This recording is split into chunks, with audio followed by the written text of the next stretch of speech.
இந்த வீடியோ ஸ்டார்டிங்லேயே வந்து நான் ஒரு டிஸ்க்ளைமர் கொடுத்துட்றேன். இந்த தப்பை நானுமே வந்து பண்ணிட்டு தான் இருக்கேன். இப்போ நிறைய பேர் வந்து நம்ம புக் ஃபேர் போகிறோம், போயிட்டு 2000 3000ன்னு சொல்லி புக்கை வந்து வாங்கிட்டு தான் வர்றோம். ஆனால் வீட்டுக்கு வந்ததுக்கப்புறம் நம்ம கொஞ்சம் சோகமாயிடுறோம், வருத்தம் வந்துடுது. ஏன் அப்படின்னு கேட்டால், நம்ம வாங்கிட்டு வந்த புத்தகம் வந்து மோசமான புத்தகமெல்லாம் கிடையாது. ஆனால் நமக்குள்ளே ஏதோ ஒரு ஹேபிட் வந்து நம்மளை வந்து அப்படி ஆக்கிருது. அது எதனால் அப்படி ஆகுது, அது எப்படி நம்ம ஃபிக்ஸ் பண்ணலாம் அப்படிங்கிறது தான் வந்து இந்த வீடியோவில் நான் சொல்ல போகிறேன். அதெல்லாம் தெரிஞ்சுக்கணும் அப்படின்னா லாஸ்ட் வரைக்கும் இந்த வீடியோவை ஸ்கிப் பண்ணாமல் பாருங்கள். Welcome to my YouTube channel. நான் திவ்யா. கோயம்புத்தூர் புக் ஃபேருக்காகவே வந்து சீரீஸ் மாதிரி வீடியோஸ் வந்து கண்டினியூஸாக அப்லோட் பண்ணிகிட்ருக்கேன். அதெல்லாம் உங்களுக்கு பிடிக்கும் அப்படின்னா சேனலை வந்து சப்ஸ்கிரைப் பண்ணிக்கோங்க. இப்போ நம்ம புக் ஃபேர் போகிறோம் அப்படின்னா அங்கே வந்து நிறைய ஸ்டால்ஸ் இருக்கும். அது மட்டும் இல்லாமல் டிஸ்பிளேல வந்து நிறைய வச்சுருப்பாங்க, க்ரௌட் இருக்கும். ஸோ நிறைய காரணங்கள் இருக்கும் நம்ம புக்ஸை வந்து நிறையா வாங்கிக்கிறதுக்கு. அது மட்டும் இல்லாமல் நம்ம அங்கே போகிறோம் அப்படின்னா நமக்கு வேணுங்கிற புக்ஸ் வாங்காமல் அதுக்கு அதிகமாகவே வந்து வாங்கிட்டு வந்துடுவோம். ஸோ அதனால் என்ன ஆகுனா, வீட்டுக்கு வந்தால் கொஞ்சம் நம்ம ரொம்ப சோகமாயிடுவோம்.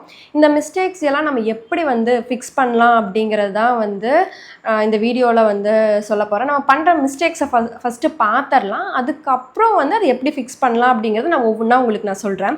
நம்ம பண்ணுற ஃபஸ்ட்டு மிஸ்டேக் வந்து ஒரு கடையில் க்ரௌட் இருக்குது அப்படிங்கிறதுக்காக வந்து நம்ம புக்ஸ் போய் வாங்குவோம். சில நேரத்தில் கவர் நல்லா இருக்குன்னு வாங்குவோம், சில நேரத்தில் க்ரௌடு வந்து அதிகமாக இருக்குது அப்படிங்கிற ஒரு காரணத்தால் வாங்குவோம். இப்போ க்ரௌட் அதிகமாக இருக்குது அப்படின்னு நம்ம உள்ளே போனோம்னா அது வந்து எவ்வளவோ காரணங்கள் இருக்கலாம். அங்கே வந்து மார்க்கெட்டிங் வந்து அவங்க நல்லா பண்ணியிருப்பாங்க அந்த பர்டிகுலர் ஸ்டாலில். அப்படி இல்லையா அவங்க ஏதாவது டிஸ்கவுண்ட்டு அந்த மாதிரி வெளியே ஸ்டிக்கர்ஸோ ஏதாவது ப்ரொமோஷன் பண்ணியிருந்துருக்கலாம். அப்படி இல்லைன்னா அங்கே ரொம்ப ஃபேமஸாக கூட இருக்கலாம். ஆனால் அங்கே இருக்கிற புத்தகங்கள் வந்து நமக்கு வந்து அது செட் ஆகாமல் கூட இருக்கலாம்.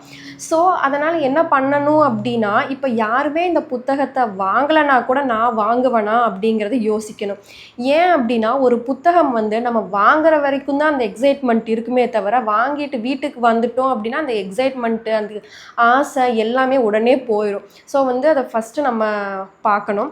செகண்டாக இருக்கிற விஷயம் அப்படின்னா, இது எல்லாமே நான் நோட் பண்ணி வச்சுருக்கேன். ஏன்னா இதெல்லாம் நான் பண்ணுற தவறுகள் எனக்கு நல்லா தெரிஞ்சதுனால இதில் வந்து உங்களால் எதெல்லாம் ரிலேட் பண்ணிக்க முடியுதோ அதை கண்டிப்பாக எனக்கு கமெண்ட்டில் சொல்லுங்கள். செகண்ட் நான் பண்ணுற தப்பு அப்படிங்கிற மாதிரி நான் நோட் பண்ணது, கம்பேர் பண்ணாமல் ப்ரைஸ் வந்து கம்பேர் பண்ணுறது கிடையாது. ஒரு கடையில் ஒரு புத்தகம் வந்து 250 ரூபாய்க்கு இருக்கும், இன்னொரு கடையில் 300 ரூபாய்க்கு இருக்கும். நம்ம போயிட்டு பார்த்து இந்த புத்தகம் வேணும்னு சொல்லி வாங்கிட்டோம்னா 300 ரூபாய்க்கு கூட வாங்குறதுக்கு சான்ஸ் இருக்குது. ஒரு சில ஸ்டால் தள்ளி போனோம்னா அது வந்து அதை விட கம்மியாக வாங்குறதுக்குமே சான்சஸ் இருக்குது. மேபி எதனால் இருக்கலாம், பப்ளிஷர்ஸ் இல்லை ஒரு பர்டிகுலர் ஸ்டால்ஸில் அந்த மாதிரி நமக்கு டிஸ்கவுண்ட் கிடைக்கலாம். இல்லை ரீப்ரிண்ட்னால அந்த மாதிரி நிறைய காரணங்கள்னால வந்து நமக்கு ப்ரைஸ் வந்து கொஞ்சம் கம்மியாக கிடைக்கிறதுக்கு வாய்ப்புகள் இருக்குது. ஸோ நம்ம வந்து ஃபஸ்ட்டு ஸ்டால்லையே வாங்காமல் சில ஸ்டால் போயிட்டு அதுக்கப்புறம் வாங்கும்போது வந்து நமக்கு கொஞ்சம் கம்மியான விலையில் வாங்க முடியும். இன்னொரு விஷயம், இப்போ ஒரு புக்கு வந்து ஒரு 300 ரூபா இல்லை ஒரு 250 ரூபாய்க்கு மேலே இருந்துச்சுன்னா இதை விட வேறு எங்காவது கம்மியாக கிடைக்குமான்னு நம்ம யோசிக்கிறதே கிடையாது. ஃபஸ்ட்டு வந்து அதெல்லாம் நம்ம கம்பேர் பண்ணிவிட்டு வாங்குறது பெஸ்ட்டாக இருக்கும்னு நினைக்கிறேன். ஏன்னா ஒரு 50 ருபீஸ் சேவ் பண்ணாலே வந்து இந்த மாதிரி ஒவ்வொரு புக்குக்கும் நம்ம 10 ருபி 20 ருபின்னு குறைச்சா கூட கடைசியாக நம்ம ஒரு புக்கே வாங்குற அளவுக்கு நம்மளால் சேவ் பண்ண முடியும். ஸோ அந்த விஷயம் நம்ம பண்ணுற தப்புன்னு எனக்கு தோணுச்சு. நெக்ஸ்ட்டு நமக்கு காம்போவாக ஏதாவது புக்ஸ் கிடைக்குமா அப்படின்னு சில நேரத்தில் நம்ம பார்க்குறதில்ல. ஒரு சில பதிப்பகமில் வந்து ஒரு பர்டிகுலர் ஆத்தரோடதோ இல்லை ஒரு செட் ஆஃப் புக்ஸ் வந்து வச்சுருப்பாங்க. அது எல்லாம் வந்து ஒரு 700 800 அப்படின்னா ஒரு 500 600க்கு கொடுக்குறதுக்குமே சில நேரத்தில் வாய்ப்பு இருக்கும்.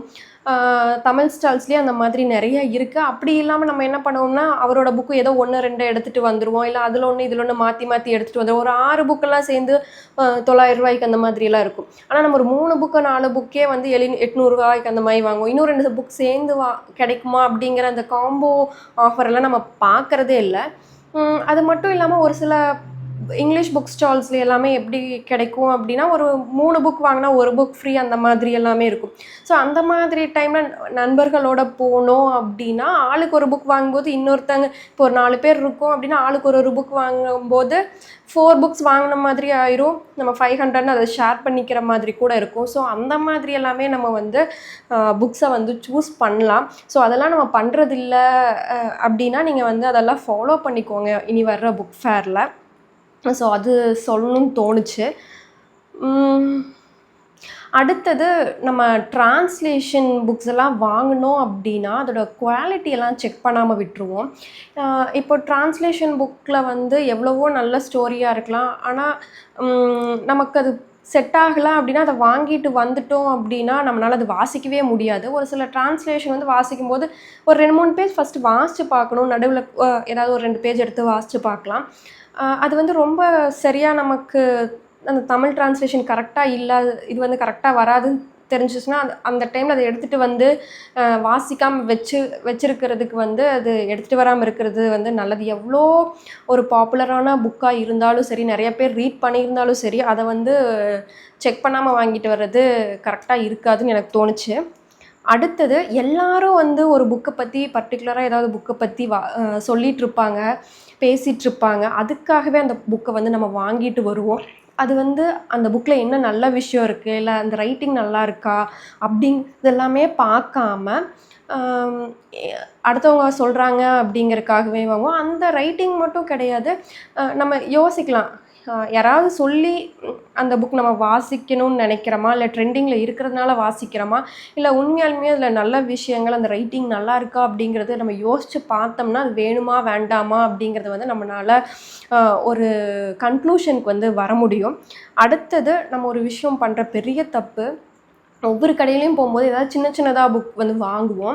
அப்படி வாங்கும்போது அந்த ப்ரைஸை வந்து நம்ம எவ்வளோ வந்துச்சு அப்படின்னு செக் பண்ணாமையே விட்டுருவோம். ஏன்னா இப்போ கையில் காசு கொடுத்து வாங்கும்போது எந்த பொருளாக இருந்தாலும் நம்ம யோசிப்போம், ஐயோ இவ்வளோ காசு கொடுக்குறோமா அப்படின்னு யோசிப்போம். இதுவே வந்து நம்ம யூபிஐ ட்ரான்சாக்ஷன் பண்ணுறதுனால ஒரு 5000 10,000 எவ்வளோ செலவு பண்ணாலே நார்மலாக நம்ம வீட்டுக்கே பண்ணாலுமே அது பெருசாக தெரியறதில்ல. ஆனால் கையில் எடுத்து கொடுக்கும்போது அது வந்து ஒரு 100 ரூபா கொடுத்தாங்க கூட ஐயோ 100 இவ்வளோ செலவாயிடுச்சா அப்படின்னு யோசிப்போம்.